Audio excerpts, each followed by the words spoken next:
Hi friends, అందరికీ నమస్కారం. అంజలి కథలకి స్వాగతం. ఈరోజు కథ పేరు రాధా మాధవీయం. ఈ కథను రచించిన వారు సింహం గారు.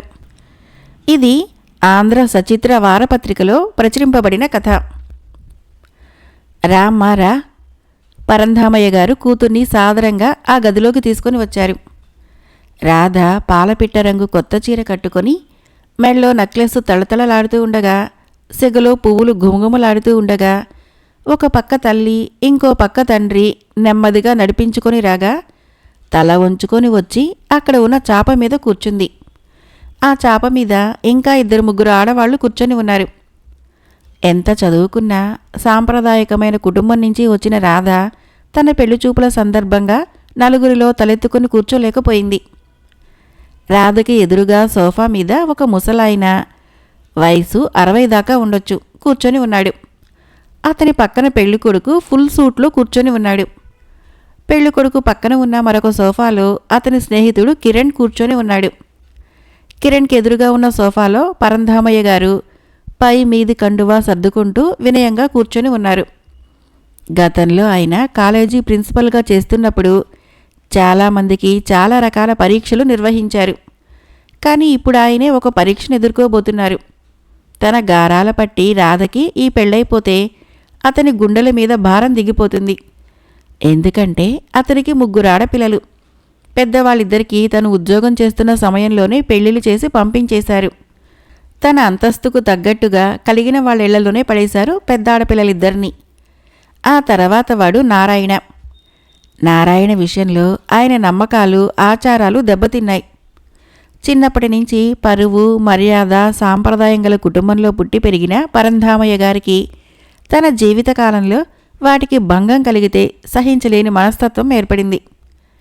బయట ప్రపంచంలో ఆయన ఛాందసుడిగా పేరుపడ్డాడు. ఇప్పటికీ ఆయన 3 పూట్ల సంధ్యావందనం చేస్తారు.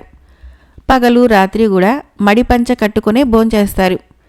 ఒక్కగానొక్క కొడుకు నారాయణ కూడా అలాగే చేయాలని ఆంక్షలు పెట్టేవారు. వయసు పెరుగుతున్న కొద్దీ నారాయణ ఆ చాదస్తాలకి విసుక్కునేవాడు. చదువు పూర్తయ్యాక ఒకరోజు చెప్పా పెట్టకుండా మరొక కులం అమ్మాయిని పెళ్లి చేసుకుని దిగబడ్డాడు నారాయణ. నిప్పుల మీద గుగ్గిలం జల్లినట్లు భగ్గుమన్నాడు పరంధామయ్య. మొదటిసారిగా జీవితంలో విపరీతమైన కోపం వచ్చింది పరంధామయ్య గారికి. కానీ చెట్టంత కొడుకుని ఏమనలేక ఒక్కగానొక్క కొడుకని కూడా ఆలోచించకుండా ఇంట్లో నుంచి తరిమేశారు. తాను బతికుండగా కులభ్రష్టత్వం సహించలేనన్నారు. తన కొడుకు చచ్చిపోయాడనుకున్నారు. గుండెరాయి చేసుకున్నారు. ఆ తర్వాత పరంధామయ్య గారు రిటైర్ అయ్యారు. అప్పటికి రాధ బీఎస్సీలోకి వచ్చింది. కాలేజీలో చేరిన రాధ కూడా ఎవరో అబ్బాయితో తిరుగుతోందని చూచాయిగా వార్తలందాయి పరంధామయ్య గారికి. ఆయన గుండెల్లో గుణపం దిగినట్లయింది. కొడుకు అలా చేశాడు. తన గారాల కూతురు కూడా తనను మోసం చేస్తుందా ఏమో. అయినా ఆయనకి అంతకు మించిన వివరాలు రాధ విషయంలో దొరకలేదు. అయినా ఒక కన్ను రాధ మీద వేసే ఉంచారాయన. కానీ రాధ ప్రవర్తనలో ఎక్కడా ఆయనకి ఏ విధమైన అనుమానము కలగలేదు.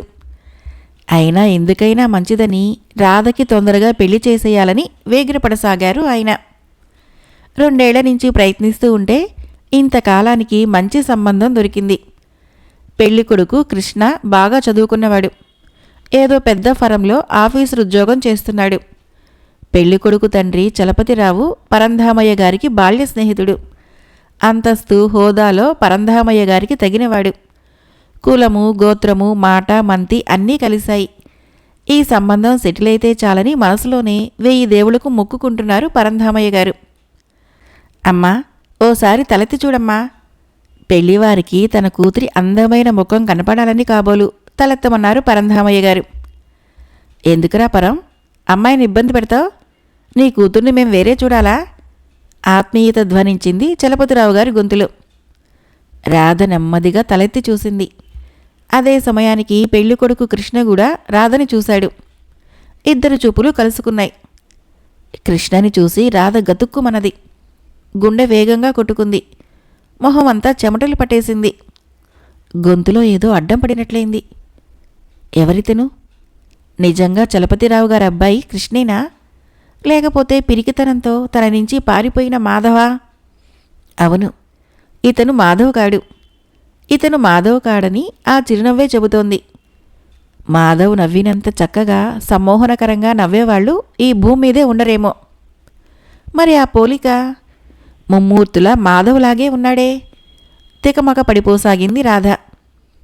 జానకి, అమ్మాయిని లోపలికి తీసుకుని వెళ్ళు, భార్యకు చెప్పేసి పరంధామయ్య గారు పెళ్లివారితో మాటలకి దిగారు. గదిలోకొచ్చేసిన రాధకి కాస్త ఊపిరి తీసుకోవటానికి అవకాశం దొరికింది. ఎంత ఆశ్చర్యం! ఈ మాధవ్కి ఈ కృష్ణకి ఎంత దగ్గర పోలికలున్నాయి. పక్కన చలపతిరావు గారు వారి కుటుంబం లేకపోతే తను కృష్ణను చూసి మాధవేననుకుని పొరపడి ఉండేది. మాధవ్. రాధ మనసు గతాన్ని నెమరువేసింది. మాధవ్, మనిద్దరు కులాలు వేరు. మన పెళ్లికి మా నాన్నగారు చస్తే ఒప్పుకోరు. అయితే ఏం చేద్దాం?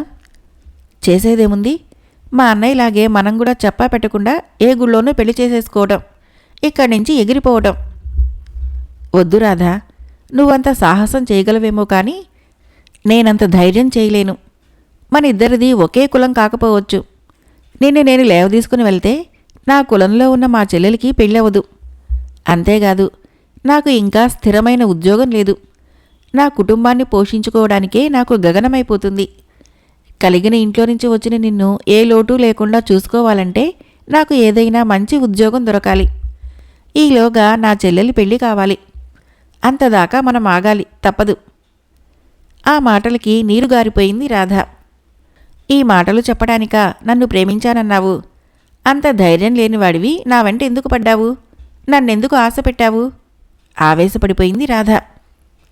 ఆవేశం కాదు రాధా, వాస్తవాన్ని కాస్త ఆలోచించు. నిన్ను ఈ పళంగా పెళ్లి చేసుకుంటే నా కుటుంబంలో వచ్చే ఇబ్బందులు చెప్పాను. అలాగే మీ కుటుంబంలో కూడా మీ నాన్నగారు సాంప్రదాయము ఆచారాలు పాటించే మనిషి. ఇంత హఠాత్తుగా మనం పెళ్లి చేసుకున్నామని తెలిస్తే ఆయన గుండె ఆగిపోవచ్చు. అందుకని మనం కొంతకాలం ఓపిక పడదాం. ఈలోగా అన్నీ సర్దుకుంటాయి. మీ నాన్నగారికి కూడా నచ్చ చెప్పవచ్చు. అంతగా కాదు కూడదు అంటే ఈ నిర్ణయాన్ని ఆ వేళే అమలు చేద్దాం. ఏమంటావు? ఆ మాటలు విన్న రాధకు రోషంతో ముఖం ఎరిపెక్కింది. ఛ, ఈ నీతివాక్యాలు చెప్పడానిక ఇన్నాళ్ళు ప్రేమించానని నా వెంటపడ్డావు? నీ కులం పేరు చెబితే మా నాన్నగారు చస్తే ఒప్పుకోరు. ఏనాటికైనా మనం సాహసం చేయక తప్పదు. రోజుకొకరు పెళ్లిచూపులకొస్తున్నారు. వాళ్ళ ముందు కూర్చోలేక సిగ్గుతో చస్తున్నాను. పోనీ ఉన్న విషయం మా నాన్నగారికి చెబుదామన్నా అది విని అర్థం చేసుకునేటంత విశాల హృదయం ఆయనకు లేదు. పైగా వెంటనే ఎవడో ఒకరిని తెచ్చి నా మెడలో ఆ 3 ముళ్ళు వేయించేస్తారు.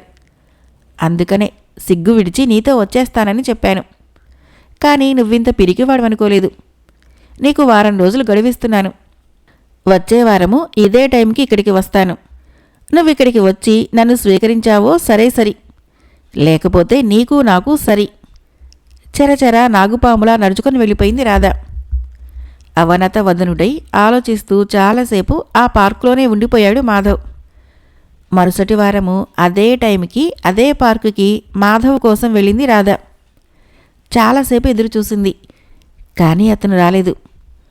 పిరికిగొడ్డు కసిగా తిట్టుకుంది రాధ. కానీ ప్రేమించిన మనసు అతనితో తెగతెంపులు చేసుకోవటానికి ఒప్పుకోలేదు. ఉండబట్టలేక అతని ఆఫీస్కి వెళ్ళి కనుక్కుంది. మాధవ్కేదో మంచి ఉద్యోగం వచ్చి మరో ఊరు వెళ్ళిపోయాడని చెప్పారు అక్కడి వాళ్ళు. ఆ వార్త విన్న రాధ ఉసూరుమని కూలబడిపోయింది.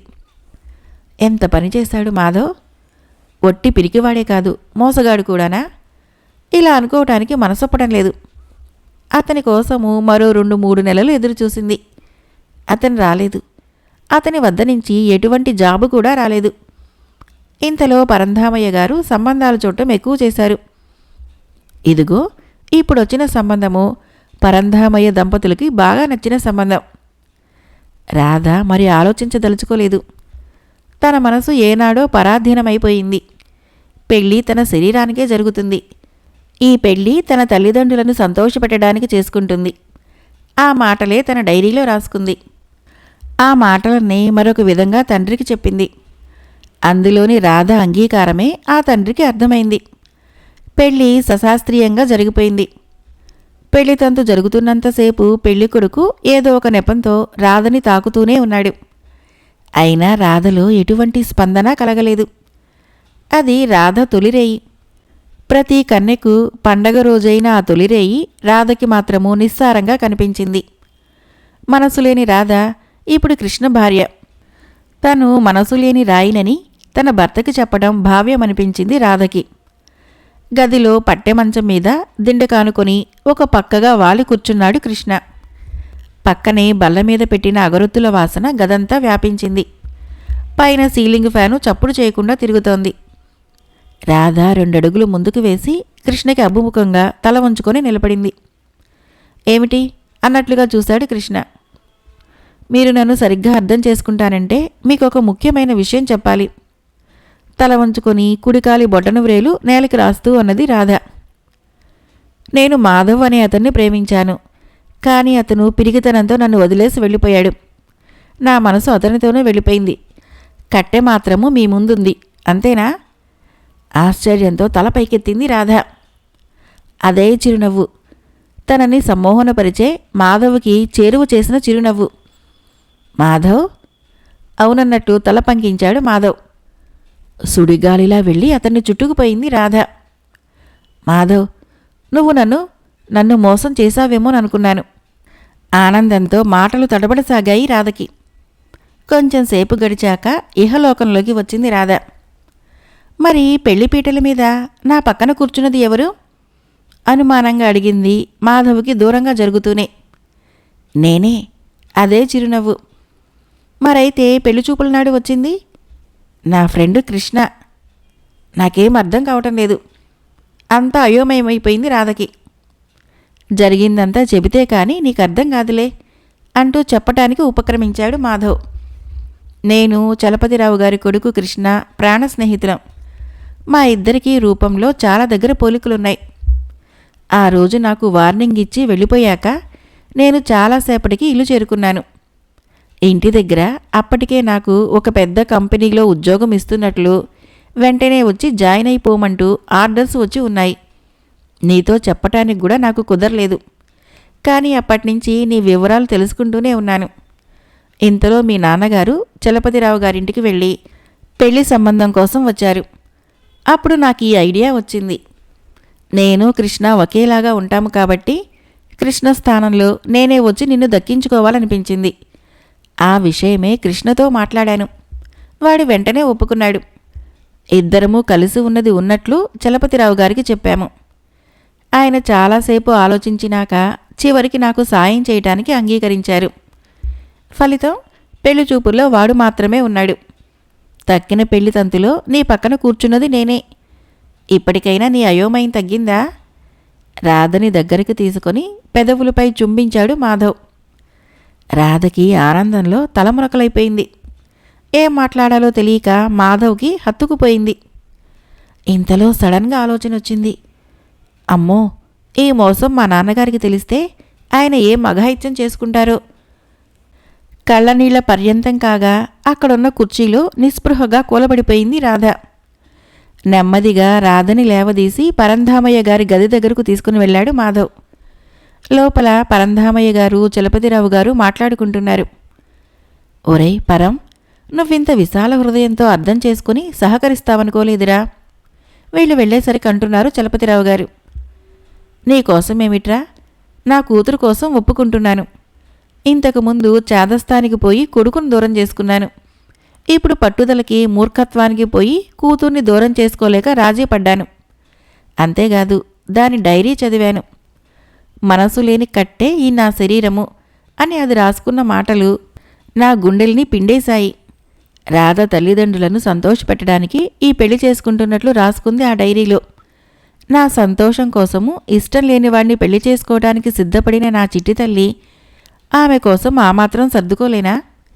వీటన్నింటినీ మించి మాధవు ఏ కులం వాడైతేనేమి ఉత్తముడు, సహృదయుడు, ఎదుటి వాళ్ళని నొప్పించలేని మనస్తత్వం కలవాడు. అటువంటి వాని ఆదరణలో నా తల్లి సుఖపడుతుందనిపించింది. అంటే మాధవ్ నీకింతకు ముందే తెలుసా? ఆశ్చర్యంతో నోరు తెరిచాడు చలపతిరావు గారు. తెలీదు. పెళ్లి 2 రోజులుందనగా అతనే వచ్చి జరుగుతున్న నాటకమంతా చెప్పి పెద్దవాళ్ళని మోసం చేయలేనని తనని క్షమించమని వేడుకున్నాడు. అమ్మ దొంగ, అల్లరిగా మాధవ్ని పెనవేసుకుంది రాధ. కథ అయిపోయింది. ఫ్రెండ్స్, ఈ కథ నచ్చినట్లయితే మన ఛానల్ని తప్పకుండా సబ్స్క్రైబ్ చేయండి, లైక్ చేయండి, షేర్ చేయండి, కామెంట్ చేయండి. Thank you.